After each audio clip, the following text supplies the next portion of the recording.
Breaking news. ఎమ్మెల్యేలు TDP నేతలకు soft warning ఇచ్చారు ఏపీ సీఎం చంద్రబాబు. పని చేయని అలసత్వం వహించే ఎమ్మెల్యేలకు వచ్చే ఎన్నికల్లో టికెట్లు ఇచ్చేదే లేదని తేల్చి చెప్పారు. ఇష్టం వచ్చినట్టు ప్రవర్తిస్తే ఉపేక్షించలేదని, అడ్డగోలుగా వ్యవహరిస్తే కఠిన చర్యలు తప్పవని వార్నింగ్ ఇచ్చారు చంద్రబాబు.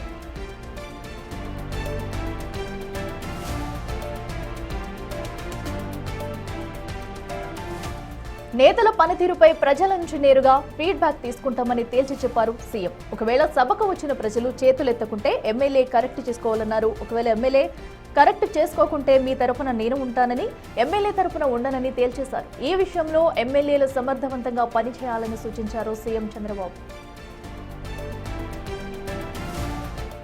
ప్రతి ఎమ్మెల్యే నిరంతరం ప్రజల్లో ఉండాలని, వారి సమస్యలు పరిష్కరించాలని సూచించారు సీఎం. ఇక పార్టీ ప్రతిష్టను పెంచేలా ప్రవర్తించాలని పేర్కొన్నారు. 9 పారామీటర్లలో సర్వే చేయించి పనితీరు బాగోలేని వారికి కఠినమైన హెచ్చరికలు ఇస్తున్నామని హెచ్చరించారు. మారకపోతే సొంత పార్టీ వారైనా సరే చర్యలు ఉంటాయని స్పష్టం చేశారు. త్వరలో జరగబోయే స్థానిక సంస్థల ఎన్నికల్లో బాధ్యతాయుతంగా వ్యవహరించి పార్టీని గెలిపించాలని నిర్దేశించారు చంద్రబాబు.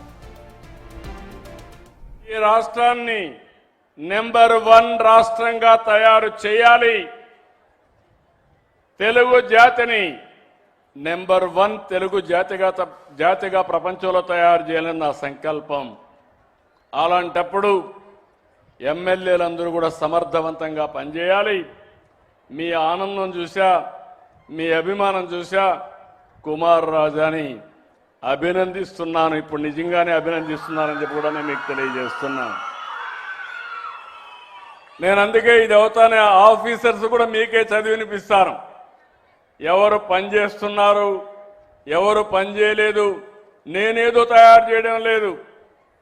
మీరిచ్చిన అభిప్రాయాలే వాళ్ళకు కూడా చెప్పి తప్పులుంటే కరెక్ట్ చేసుకోమనడం, ఒకవేళ కానీ బాగా చేస్తే అభినందించడం నా బాధ్యత.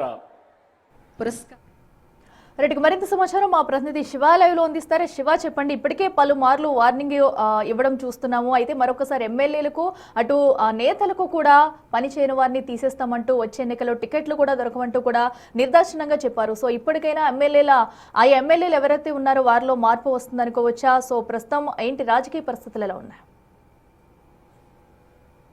అట్లా మొత్తం మీద చూసుకుంటే తెలుగుదేశం పార్టీ ఎమ్మెల్యేల తీరుపై సీఎం చంద్రబాబు అనేక సందర్భాల్లో అసంతృప్తి, ఆగ్రహం వ్యక్తం చేశారు.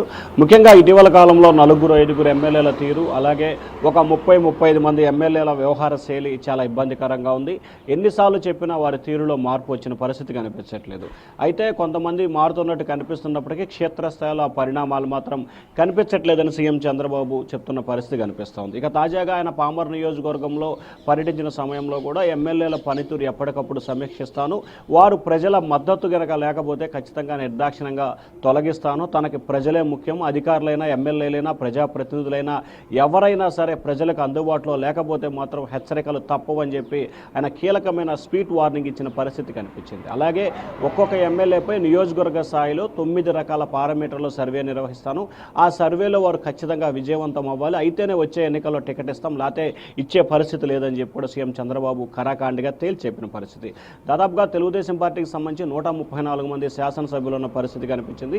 ఈ 134 మంది శాసనసభ్యులు 25 నుంచి 30 మంది ఎమ్మెల్యేల పనితీరు బాగోలేదని చెప్పి గత 4 నెలల క్రితం సీఎం చంద్రబాబు వారందరికీ వ్యక్తిగతంగా పిలిచి మరీ హెచ్చరికలు జారీ చేసి మార్పులు చేర్పులకు సంబంధించి సూచన చేశారు. అయినప్పటికీ మరొక 10 నుంచి 15 మంది ఎమ్మెల్యేల పనితీరు ఇంకా ఏమాత్రం కూడా మెరుగుపరుచుకోలేదు. వారు పనితీరు మెరుగుపరుచుకోవాలని చెప్పి సీఎం చంద్రబాబు బహిరంగంగానే హెచ్చరికలు జారీ చేస్తున్న పరిస్థితి కనిపిస్తూ ఉంది. వారి పనితీరు అదే విధంగా ఉంటే ఖచ్చితంగా వచ్చే ఎన్నికల్లో టికెట్ ఇచ్చే పరిస్థితి లేదని చెప్పి కరాఖండిగా చెప్తున్న పరిస్థితి కనిపిస్తోంది. మరొక వైపు ప్రజలకి ప్రతినిత్యం ఎమ్మెల్యేలు అందుబాటులో ఉండాలి, వారి సమస్యలు, వారి బాధలు, వారి సాధక బాధలు తెలుసుకొని ఎప్పటికప్పుడు పరిష్కారమయ్యే దిశగా చర్యలు తీసుకోవాలని చెప్పి సీఎం చంద్రబాబు అయితే ప్రజలకి సూచన చేస్తున్న పరిస్థితి కనిపిస్తోంది. మరొక వైపు ఎమ్మెల్యేలు అధికారం ఉంది కదా అని చెప్పి ఇష్టానుసారంగా వ్యవహరిస్తే ఖచ్చితంగా దానికి సంబంధించి ఇబ్బందులు పాలవుతారు. ఎటువంటి పరిస్థితుల్లో కూడా అధికారం ఉందని విర్రవీగి ఇష్టానుసారంగా చేసే చర్యలు తప్పు అని చెప్పి మరొక రకమైన హెచ్చరికను జారీ చేశారు. త్వరలో జరగబోయే స్థానిక సంస్థల ఎన్నికల్లో ఖచ్చితంగా పార్టీకి 100% గెలిచే దిశగా కార్యాచరణ ఇప్పటి నుంచే రూపొందించాలని చెప్పి ప్రజాప్రతినిధులకి సీఎం చంద్రబాబు దిశానిర్దేశం చేస్తున్న పరిస్థితి కనిపిస్తూ ఉంది. మరొక వైపు ఎమ్మెల్యేల వ్యవహార శైలిపై మాత్రం గతంతో పోల్చుకుంటే ఒక్కొక్కరి పనితీరు అయితే మెరుగుపడుతున్న పరిస్థితి అయితే ప్రస్తుతానికి కనిపిస్తూ ఉంది. Akhila. Right Shiva, thank you.